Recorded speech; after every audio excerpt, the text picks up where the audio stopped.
I like to carry a little bit of a lighter workload so that I can make it kind of a homestead day or a chore day, if you will. And I've got a lot of really fun stuff that I need to get done or want to get done on the agenda today, and I thought it would be fun to bring you along with me. All right. Oh my gosh, before we get started, I have to show you guys this. So you may have seen in earlier videos that I had some baby seedlings started. I'll try to find a picture of them if I can. And they were doing so well. I planted them around the solstice and they were struggling, but they were just starting to get their true leaves. And then tragedy strikes. My forgetfulness sets in. I set them outside to get some sunlight and the temperature dropped and I went to bed and left them outside overnight and it got down to like 22 degrees. They all died, but look at this little guy right here. Just look at this little dude. This little guy.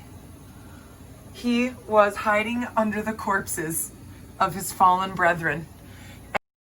He's totally thriving and I'm just gonna roll with it. Go for it, buddy. You survived the slaughter. Let's see what you can do. So, a long time ago, we stopped using commercial laundry detergent, mostly because you have to buy in these gigantic plastic jugs that are mostly water.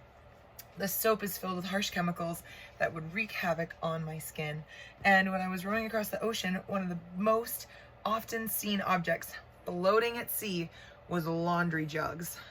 Now, we immediately switched over to just ordinary, basic Castile soap. That's what a lot of people recommended that we do, but I was never really a fan of the residue it kind of left on my clothes. I never really felt like anything was getting super clean. And so I've been experimenting a lot with lots of different methods and combinations.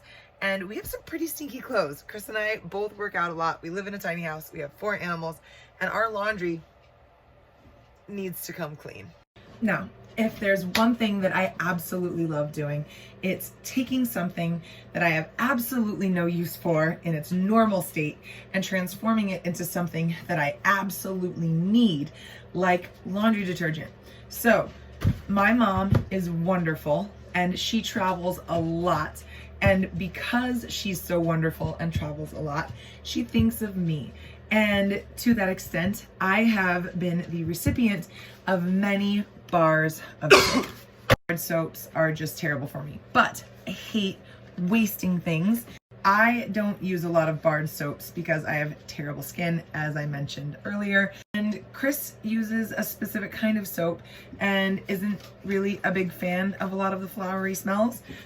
So instead of getting rid of all of it, I experimented around and I came up with my absolute favorite laundry detergent combo. And all it is any old bar of soap you got laying around. Obviously we prefer all natural just because it's better for the environment, but any bar of soap will work. You also need baking soda. I guess I should hide the brand. Any other brand of baking soda besides that one though, I mean, honestly. And lastly, you need a jar. Well, I guess not lastly, next to lastly. Before we get to the jar,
that's it. I mean, pretty easy. I imagine if you have a food processor, you could dedicate a blade to this and it would go a whole lot faster. But honestly, that took me less than 5 minutes, and this will make about 10 loads of laundry. All it takes is about a quarter cup of this mix, and it gets even the stinkiest of workout clothes super, super clean and smelling good. Oh, and forgot to mention one little thing. This jar cost literally less than 50 cents. Yeah, 10 loads of laundry, 50 cents. That big box of baking soda, I think might have been $2, and the bar of soap was totally free, and I guarantee I didn't even use a quarter of that box. So yeah, that's probably one of the biggest reasons that we switched over. So there you go.